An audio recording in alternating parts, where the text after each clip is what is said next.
നമസ്കാരം, സിറ്റി ന്യൂസിലേക്ക് സ്വാഗതം. മക്രേരി അമ്പലത്തിലെ ആഞ്ജനേയ ലക്ഷാർച്ചനയും ദക്ഷിണാമൂർത്തി സ്മൃതിലയ ത്യാഗരാജ അഖണ്ഡ സംഗീതാരാധനയും തുടങ്ങി.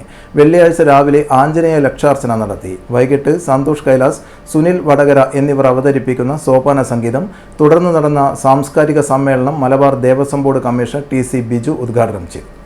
ഇത് നമ്മൾ തിരിഞ്ഞു നോക്കുമ്പോൾ നമ്മളെത്തുന്നത് ആരാധ്യനായ സംഗീതജ്ഞൻ ദക്ഷിണാമൂർത്തി സ്വാമികളുടെ അടുത്തേക്കാണ് നമ്മളെല്ലാവരും എത്തുന്നത്. ദക്ഷിണാമൂർത്തി സ്വാമികളെ എനിക്ക് നല്ല പരിചയമുണ്ട്.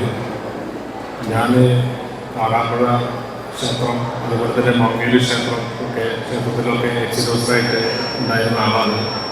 ആ സമയത്ത് അദ്ദേഹത്തെ ഞാൻ ഈ ക്ഷേത്രങ്ങളിലൊക്കെ വിളിച്ച് കൊണ്ടുവന്നിട്ടുണ്ട്. ഒരു തവണ കാറാമ്പുഴ ക്ഷേത്രത്തിൽ ഒരു വലിയ പ്രോഗ്രാമിന് അദ്ദേഹത്തെ വിളിച്ചപ്പോൾ അദ്ദേഹത്തിന് വരാൻ കഴിഞ്ഞില്ല.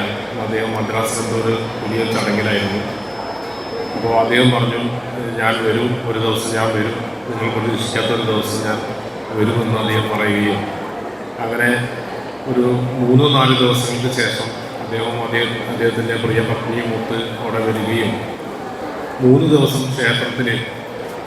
ക്ഷേത്രത്തിൽ രാവിലെ നടക്കുമ്പോൾ സ്വാമി അവിടെ ഉണ്ട്.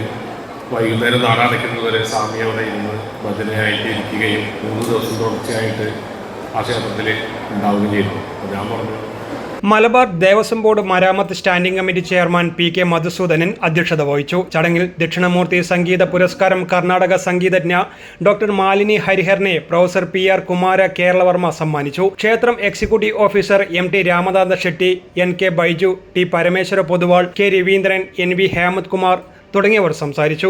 തുടർന്ന് ഡോക്ടർ മാലിനി ഹരിഹരൻ അവതരിപ്പിച്ച സംഗീത കച്ചേരി, 8:30 ഹരിശ്രീ സംഗീത നാട്യ കലാക്ഷേത്രം അവതരിപ്പിച്ച നൃത്യങ്ങളും അരങ്ങേറി.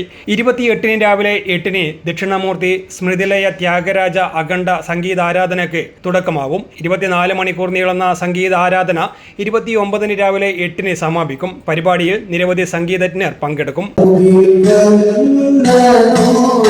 കമലാനി